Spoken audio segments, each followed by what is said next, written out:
My guest has a tremendous amount of experience with success at the highest level.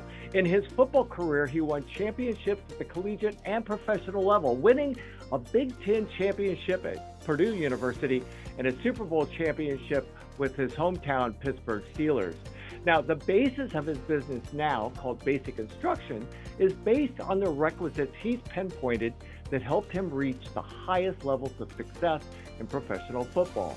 As a speaker and coach, he shows his audiences and clients that Super Bowl levels of success are simple if you know the basic instructions. Please help me in welcoming my very special guest today, Super Bowl champion and master NLP practitioner, Chukky Okobi. It is so wonderful to see you again. You and I last spoke 2 years ago in September of 2019, and I think at that time you were just really getting a great start on your topic of basic instruction. Is that timing about right? Yeah, I mean, the last 2 years, first of all, time, it's a man-made concept. So okay. It feels like we just talked yesterday. Yeah.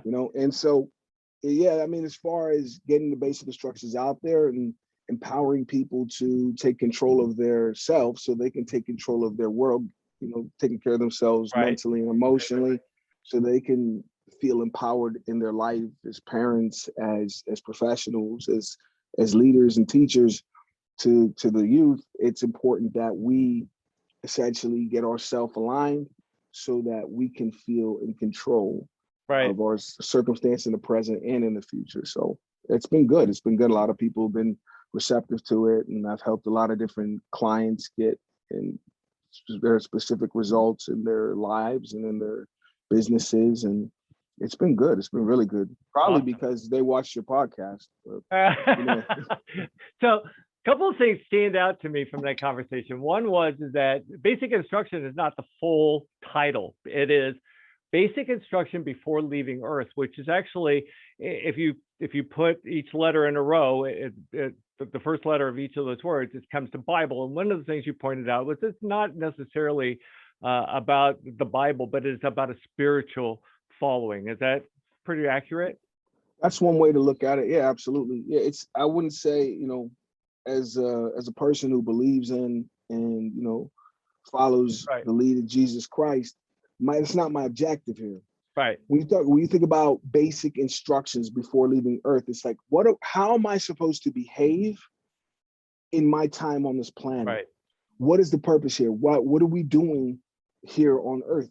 It can't just be a random thing. So it's about getting in touch with yourself as a person, recognizing the miracle that you are really, when you think about how life comes to be, and recognizing that you're a lot more powerful than you think you are. Right. And once you get in touch with your inherent tools, you're able to add value and have an impact in your world, first and foremost, and then having that impact in your world on your kids, on your coworkers, on those that you serve, on those that you love. Right. Then, if each person is doing that in their own little world, it adds up to what the Hawaiians would call pono, where we're all right within and right with everyone else, and a more harmonious existence, including the wealth and abundance that you believe you need in your life to be happy, whatever it is. It's about following the 4 basic instructions of taking control of your mind. And once you control your mind, you can control your life. And I think one of the most important words you used in there, one of the most important phrases to me is always, what is your purpose? Because I'm a huge believer in purpose. We all have a purpose in life. It's a matter of discovering what that purpose is. Is your purpose just to exist, or is your purpose to make a difference in the life of others? And how are you going to go about fulfilling that purpose? Because just existing, not a very fulfilling, in my opinion, it's not a very fulfilling life. I think it's more important to be able to, again, be able to make a difference in the lives of those around you, or in business, making a difference in the lives of customers you serve or the people that you serve. So, Exactly. and then there's one other thing that stood out to me, and we're going to get into those four concepts here in just a moment. But one of the other things you said, which I also I love, is that your purpose. Speaking of purpose, is to help people realize, help your clients, your customers realize the success is simple. I mean, it's not as complex as what we all make it out to be.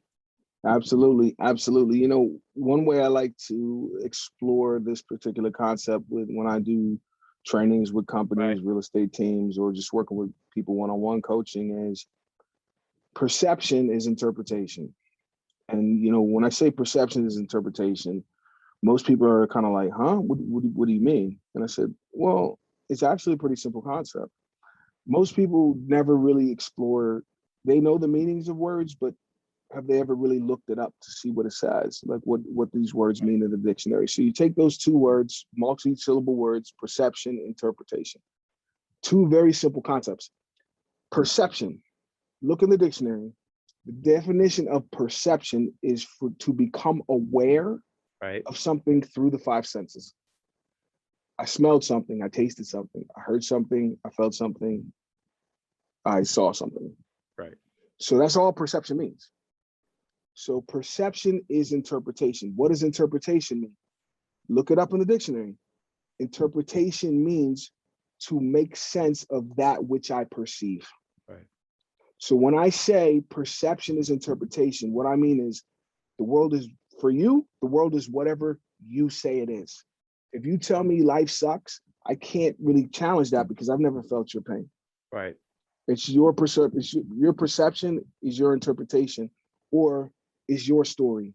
It's not necessarily true. It's just your story. Absolutely. Absolutely. So let's dive into. We're going to just kind of do a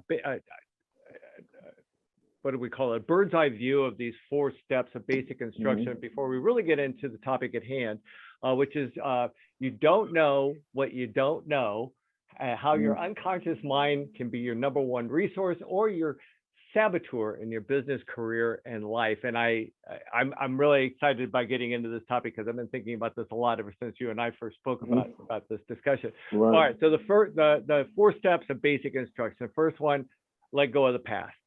Or also let go of fear. Is that right? It's we'll let go of the past, it's let go of fear, or let go of any emotions that are taking up bandwidth, that they're draining you.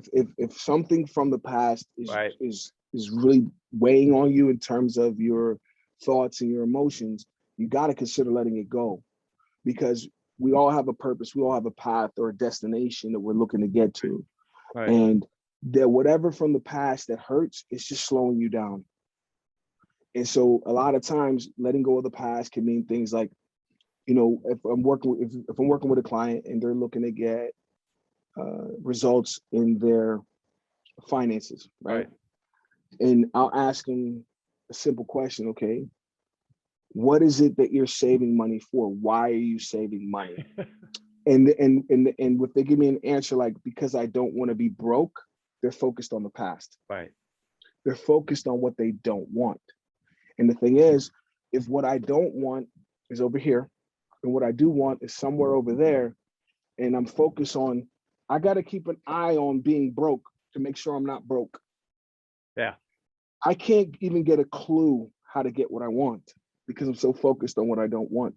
You've got to let go of, if this is the past and this is where you want to go, you've got to shut the door on the past and turn all your attention that way. That's step 1. Right. Step 1. Basic instruction number 2 is, once you let go of the anger, the people who hurt you, the situations that weren't fair, you know, the people who you love that you lost, and you get completion on all of those situations, and you let that go, you're feeling light now, you're feeling free. You're able to see the future now because you're not focused on the past. And so once I'm focused on the future, now in this positive emotional state, basic instruction number 2, decide on your specific desired outcome. Now, the thing about basic instructions, it's like a recipe. You got to follow all 4 in order, because if I don't let go of the past, then that fear is what I'm going to be planning in the future. Right. It's gonna it's gonna end up in this cake that I'm baking. It's gonna have fear flavor in it, unless I get rid of the fear first. So yeah, so I think I think when we first spoke, you said it was like knowing your destination, where it is you want to, not only knowing what you want to achieve, where do you want to go with these thoughts that you have. All right, so the third step is take action. Take action. And one of the things you said that I love, new habits require new disciplines. Status quo is it looks much more appealing when it's put up against hard work because, well, it is. I mean, who wants to put in the work when the status quo may be working for you? Yeah, I mean, the big thing about actions, and again, basic instruction, we let go of the past. Basic instruction number 2, we know where we're going. Right. Basic instruction number 3, take the actions that will get you there. Right. And you have to follow them in order, because how do I know what to do if I don't know where I want to go? Right, exactly. And so it's really simple. And the thing is, you know, even when you think about the work, the actions it's going to take to get what you want, if I label it hard work, perception is interpretation. Right. So if I say it's hard, then as I'm working, that's the feeling I'm going to have. But the thing is, like, a lot of times people will ask me, man, you know, you got drafted into the NFL, and you played with Drew Brees, and you got drafted by your hometown team, won the Super Bowl. That must have been hard. And I got to tell you, it's the easiest thing I've ever done in my life.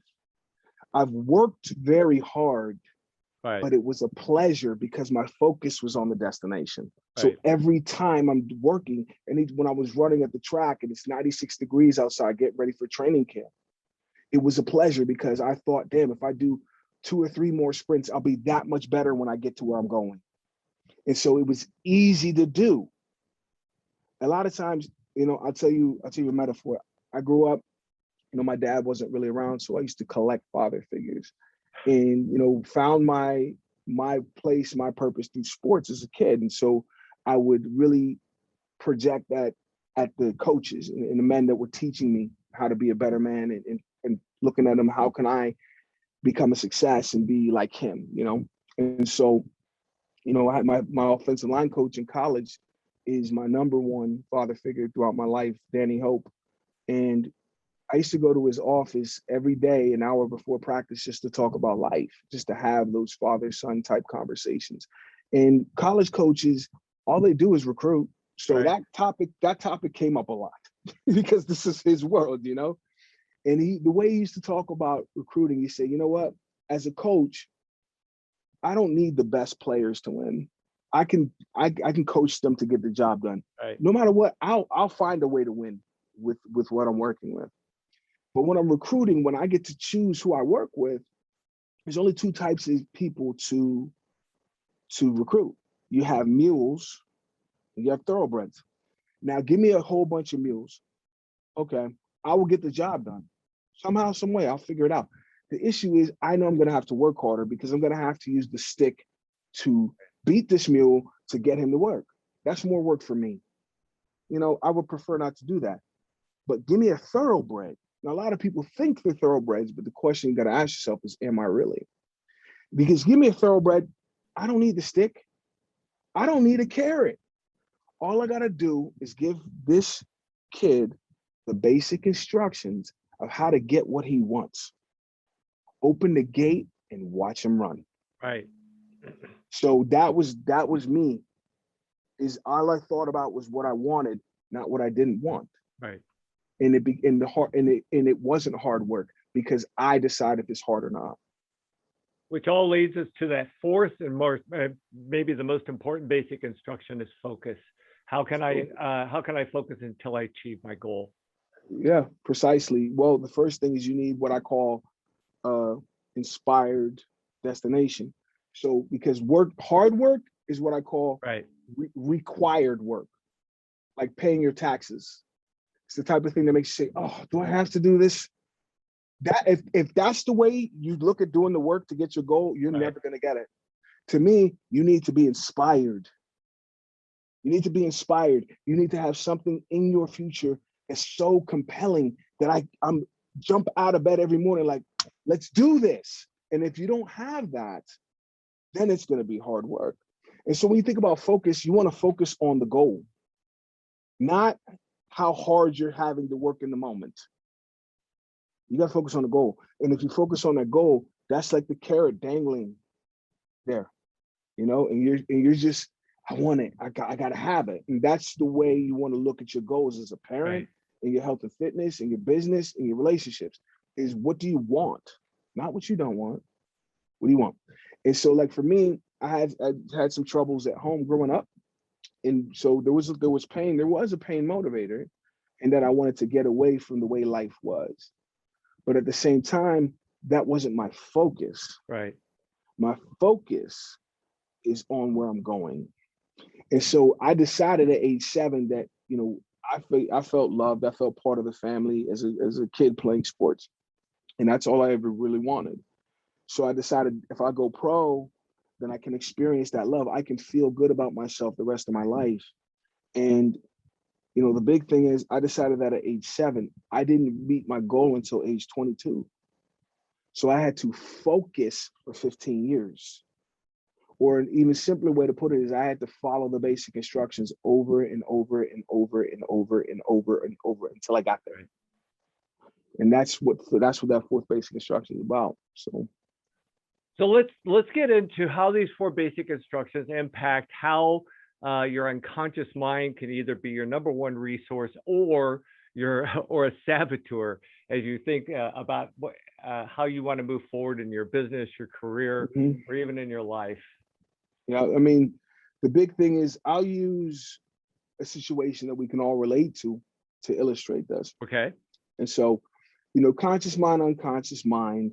The biggest thing you want to think about is that a lot of us have heard the notion that we only use 10% of our minds as humans, but that's simply not true, because nature abhors a void. And we got all this gray matter in our skulls, right? Right. Nature wouldn't give us that just to fill the space.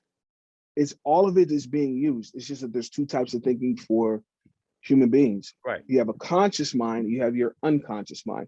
Now, the conscious mind essentially is the part of you that does the thinking. Right. It's the one that you're engaging right now as you're listening to us have this conversation, or, you know, listening to it in your car. That's all, you're listening to it consciously. This is the conscious mind. So that's about 10%. Right. That's where that whole saying comes from, is that you're conscious of 10%. The other 90% is unconscious. And if you know, there's a book, Biology of Belief, by Dr. Bruce Lipton. And he talks about how we actually live our lives 95% unconscious. Oh, wow.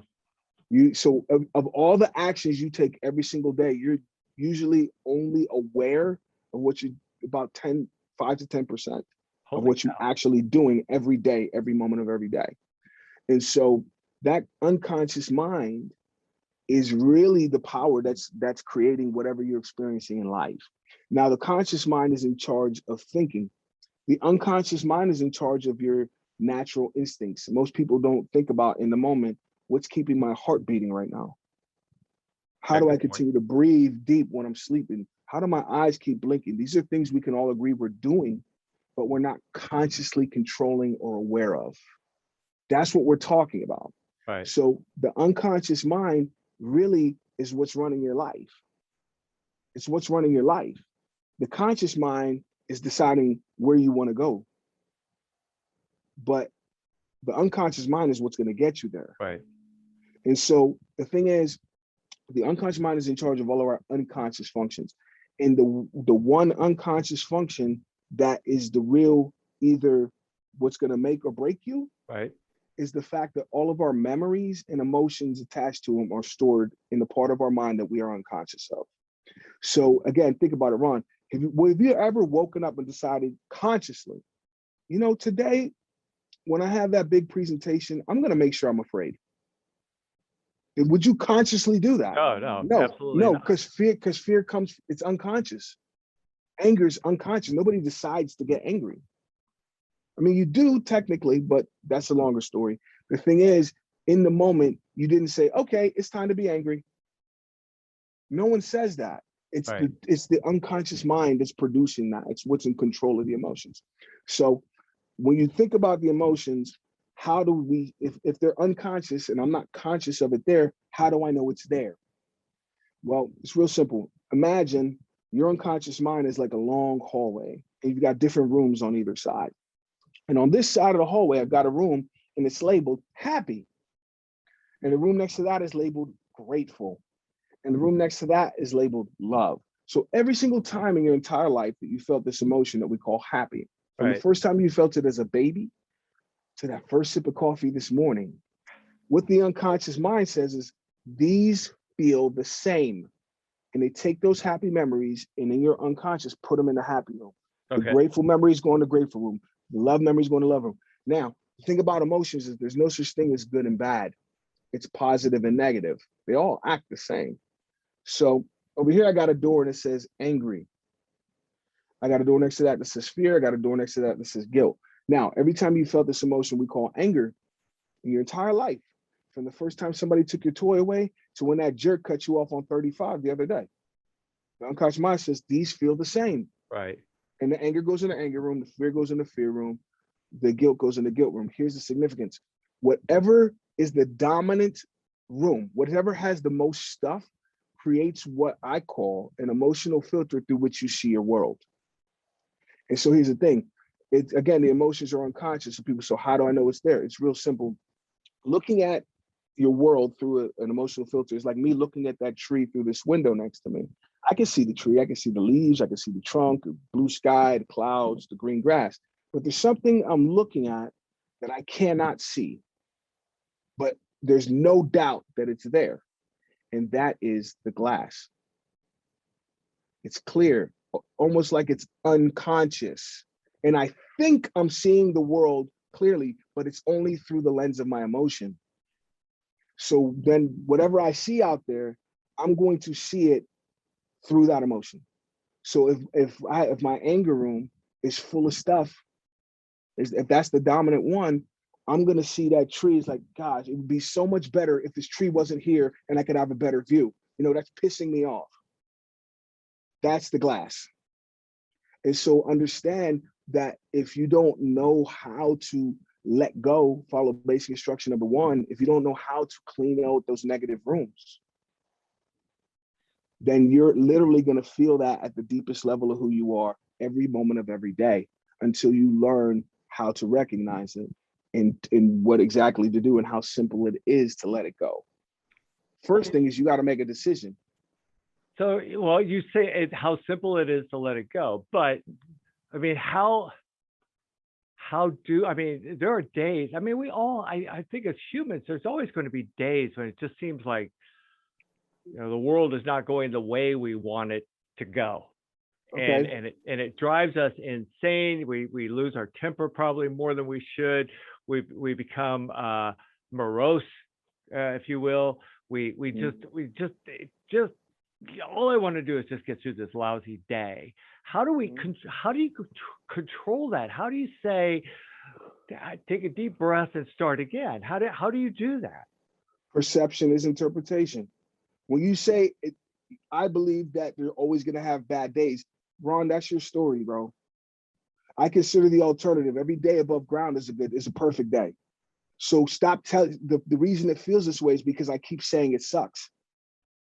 And me saying it sucks is the conscious mind commanding the unconscious mind to bring up the emotions consistent with it sucking.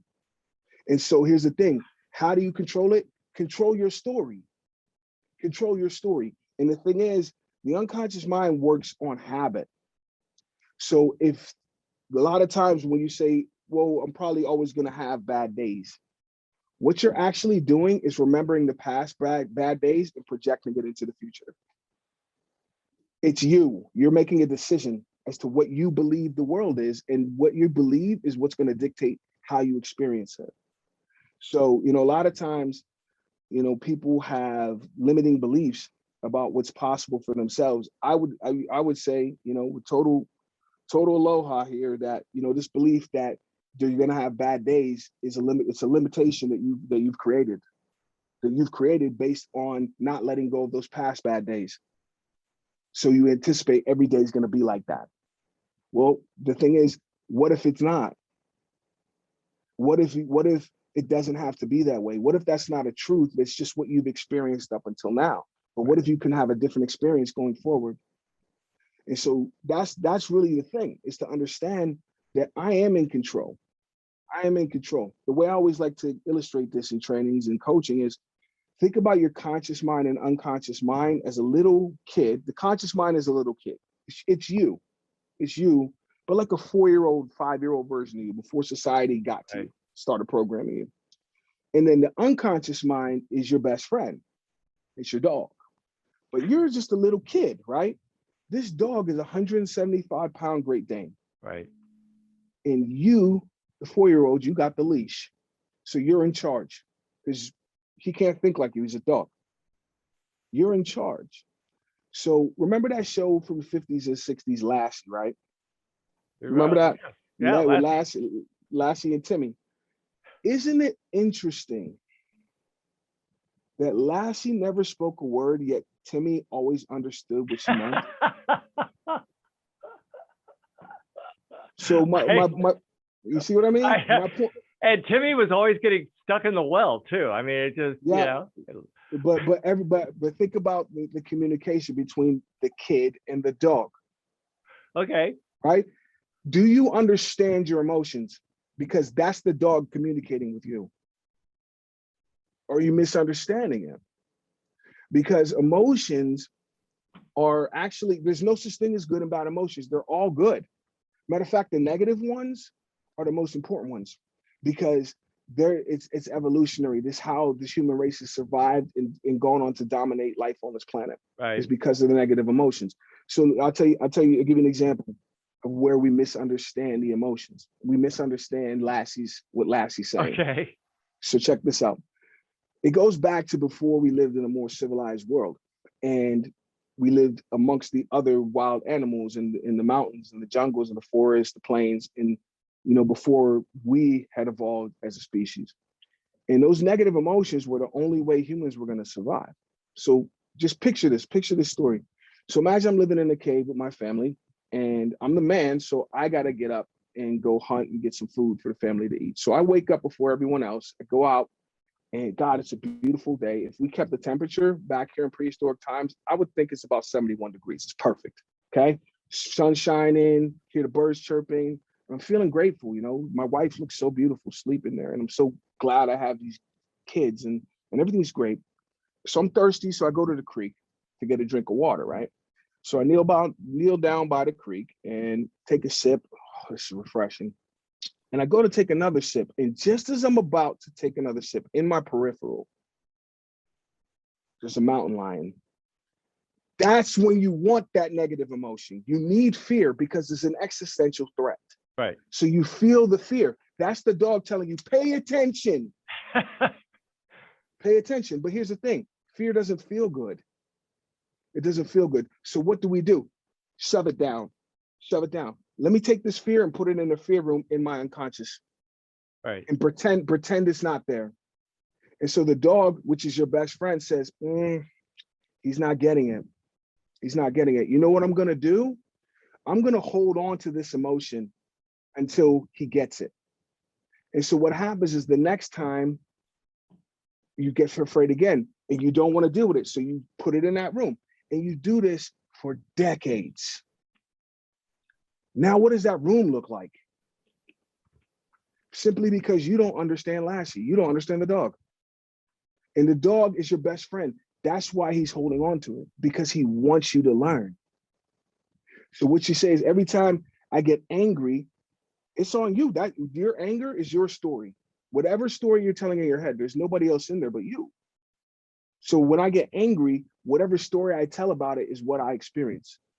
They're cheating me. They're stabbing me in the back. Well, if that's what you say, if that's what you say, then that's what you're going to see. That's what you're going to see in your world. That's what you're going to see through the filter.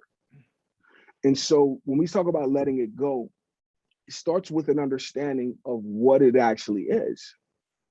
So again, think about the dog, the kid and the dog. The conscious mind, that's what you think every day. That's what you believe. That's the stories you're believing are coming from the kid. But you think about little kids, they have the most vivid imaginations, right? They make up stories, games. They could be an astronaut. They can be a pilot. They could be a superhero. Right.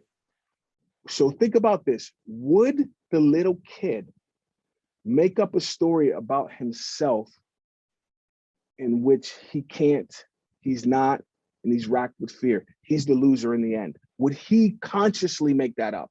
No. Would he consciously? No. So that's how you know that story is the dog. That's the dog barking. Right. That's it.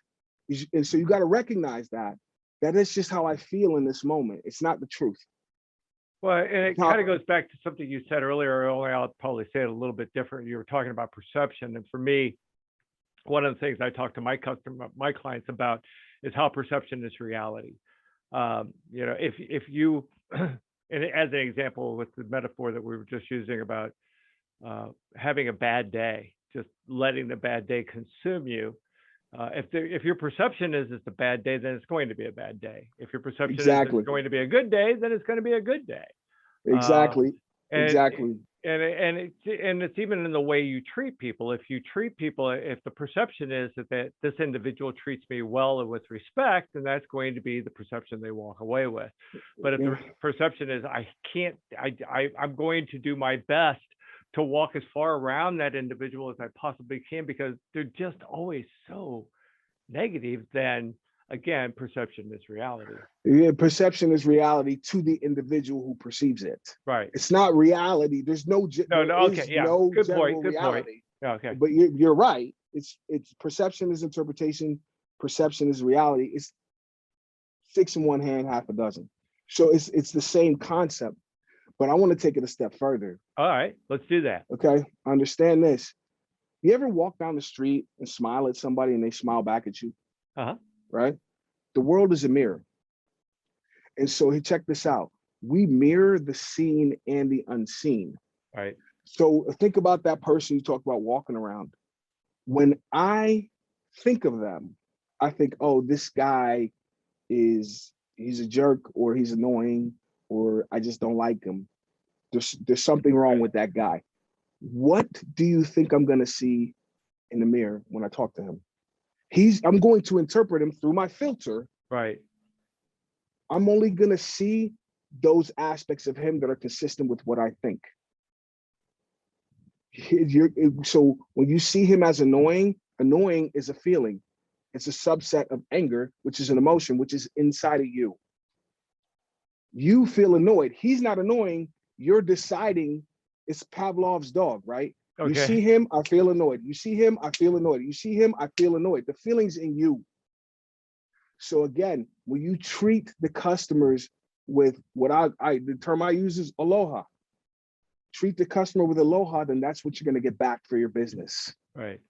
But as long as you see the customer as a problem, then you will constantly see problems in your world. But the perception, your story, your reality of them being a problem is your interpretation. It's not them, it's you. So if you want to see something different in your world, or as my favorite speaker of all time, Jim Rohn, would say, if you want to change what's going on around you, you got to change what's going on within you. Oh, good point. Oh, I love that. And that's it. And that's what basic instructions is about. So we're all coming out of this COVID era. I think we've been in it long enough. It's no longer just a thing. Yeah. It's an entire era. And yeah, I can agree with that. So for those right now who are still trying to find their way, Chukky, how can they lift themselves up and say, you know what, we've got an opportunity here. We need to finally let this go if we can. I mean, I know a lot of businesses right now are suffering. I know a lot of people are just mentally have had enough. What's the greatest thing anyone right now that's feeling that kind of pain can do to maybe move forward and bring a little light to their life? Okay, so let's connect some dots here. Okay. Number one, there's nobody inside your mind but you. Right. Perception is interpretation. The story you tell about the world is what it is.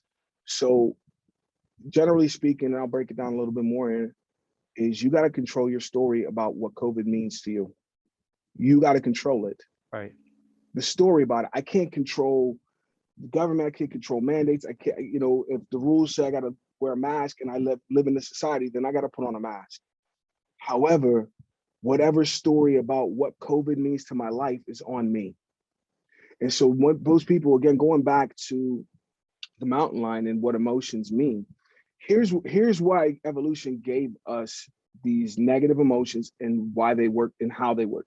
So here's the thing, boom, I see the mountain lion, the fear comes up. So the fear comes up and I'm looking at this mountain lion through a filter and I'm picking up the information in my picture that tells me it's time to fight or flight. And that's how I'm going to save my life. Right. So fear is a good thing here in this situation.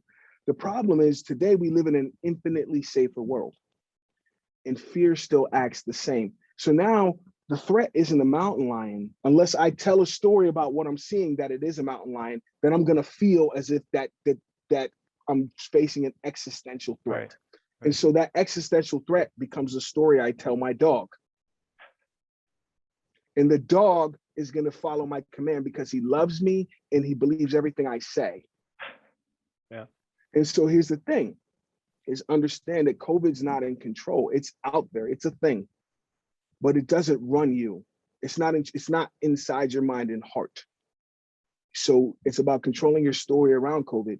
Now, going back to the mountain lion, when the fear comes up, what happens is you're the dog who's in charge of all your bodily functions, all your programs, everything, right?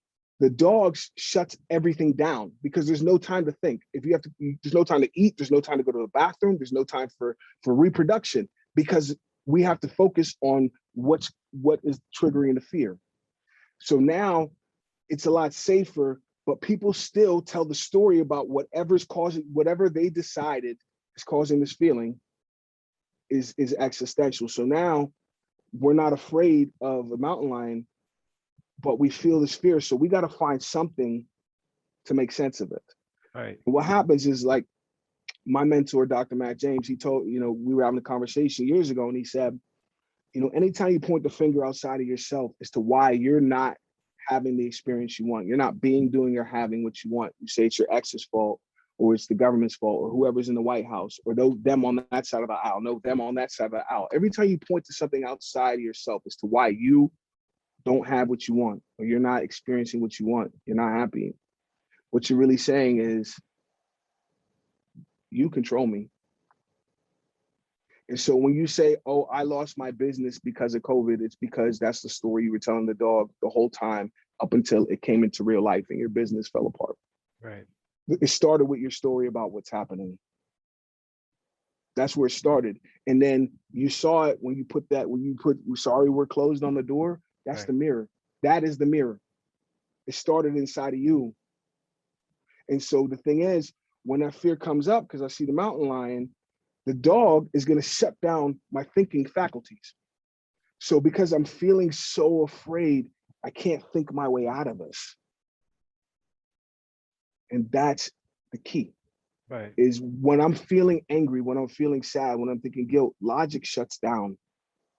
And so all of a sudden, I can't think my way. I can't think of what I can do because I'm so focused on what I don't want, which is what I'm feeling. And that's the dynamic here. Now, the big thing with COVID is most people, if you see how many Americans have died from this, they don't control the story. And I'm not going to sit here and say, please, just to be clear, I'm not saying that, oh, they only died because they weren't positive. That's not what I'm saying. There's a lot of different reasons, people's compromised immune systems, right, people's genetic makeup. There's a lot of reasons why some people are okay and some people are not. But here's the thing, is most people, then they hear, oh, you're positive for COVID. What they do is they go into the past to what they saw on the news, what they read, what their coworkers said, and they start to adopt all those stories and attach it to what's going on in a situation in which they're feeling fear. Right. And so as long as I keep telling the fear story, my immune system is shut down simply because I keep telling the story about how much trouble, how this is threatening. Because the fear's up, your immune system shuts off. because you're running from a mountain lion. At least that's what the dog believes. I really, you said something a few moments ago that just, I can't let it go. To me, it was impactful, and that is when fear and anger take over, logic shuts down. Shuts down. It's science. And This is I never chemical. thought about it. It makes sense, but I never really actually thought about it like that before. So This is Chukky, science. before, It's go ahead. scientific. It's scientific. It's the chemicals in the brain. Right. When the fear's up, all other systems shut down. It's science. You can look this up.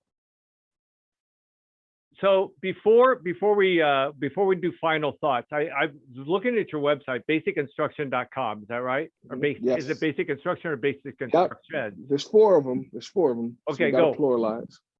Okay. So basicinstructions.com. And I noticed on your website, from all the stuff that we were just talking about, you might be of value to someone, because I noticed you do consulting on one-on-one, you do team support, you do all sorts of. Can you give just a brief overview of some of the services that you're providing in that regard? Yeah, what it is I do workshops, presentations on the 4 basic instructions and how to apply it in your individual life as it pertains to what, the past trauma you want to get away with, or what it is that you're feeling blocked is preventing you from bringing what you want into your life. I do it with real estate teams, corporate sales teams, teaching people sales through telling stories like about the mountain lion or the kid of the dog. So learning how you can start to paint a picture for your customers that they cannot misunderstand. Right. And so that's a lot of what I teach teams is sales, and how to put the right image into the mirror as you talk to your customers and clients, so that they reflect that back by buying your services. So that's a big part of what I do with groups. A lot of the stuff I do with individuals, I've worked with people who have had lifelong phobias, PTSD, sexual assault victims. These people have dealt with really heavy stuff that they believe the dog is traumatized. He's scared. He had an experience, and so you could totally understand where people are feeling. And that leads to the story that I'll never get over this. I'll never get over this. I'll never get over this. And the dog's going to make sure you don't, as long as the kid keeps telling that story. Right. And so what I do is help people to stop that record, stop those patterns, so that we can get that emotion to come down, and the individual can feel empowered to think their way out of that into the next stage of their life. And that's a big part of what I do, utilizing different techniques. And I like to tell stories about mountain lions and dogs and make it real simple. But at the end of the day, these simple concepts, or should I say these basic instructions, can help you overcome things that you've always believed you can't. It can show you that you are capable when you've always believed you're not. Well, you may like to talk about dogs and stuff, but I'm going to put a link with this video back to the conversation we had in September last year, because you had 2 really great stories I loved there. One of them about the Wizard of Oz. I just spoiler alert, I'm not going to tell you what it's about. So Wizard of Oz was one of them, and the other one was viewing the field from the press box, which those are 2 of my favorite stories I've ever heard you tell. Although now you got me with Timmy and Lassie, because I'm a huge Lassie fan. So yeah. All right. So before we wrap up, just some final thoughts. Let's just go over these 4 basic instructions one last time, just kind of touch on them again. So basic instruction number 1 is letting go of the past. Yep, letting go of the past with the, in terms of any emotions, memories, experiences from the past that are depleting your emotional reserves. You need to consider letting them go. Absolutely. And if you don't know exactly how, there are people out there who, such as myself, and I'm not the only one. I'm not the only solution, who are specialized in that specific thing. And it's a lot faster and simpler than therapy and medication. So that's basic instruction number 2, knowing your destination. You used a story when we talked before about planes can't fly if they don't have a flight plan, and that's kind of what this is all about. Is that you can't take off if you don't know where you're going. If you don't know where you're going, I promise you'll probably end up somewhere else. You are on a roll this morning, Mister. So, all right. So third basic instruction is take action. New habits require new disciplines. Yep. And so when you get to that point in your life where you're not being and doing and having the experience you want, you're going to have to do things different to get a different result. Right. It's pretty simple. Pretty simple. And then fourth and finally, and perhaps the most important, as I said earlier, is focus. Can you remain focused until you actually achieve the goal that you wish to attain? Yep. Just maintaining focus on your destination and taking the necessary actions over and over and over again. Another way to look at it is you need to train the dog. Through your actions, through your conscious actions every day, you're training the dog how to see things. By keeping your focus on what you want, you're keeping the dogs focused on what you want instead of focused on the mountain lion. And that's what focus is all about. This has been a great, I feel like I got a one-on-one consult this morning on all of this. It's been a lot of fun having this conversation with you, Chukky. So thanks again for all of you watching. Keep a watch on this channel because there's going to be more videos coming up real soon with some other people. We're going to bring you some great insights into how you can build and grow your business. Thanks again, Chukky. It's been a joy. Bye-bye, everybody. All right. Aloha.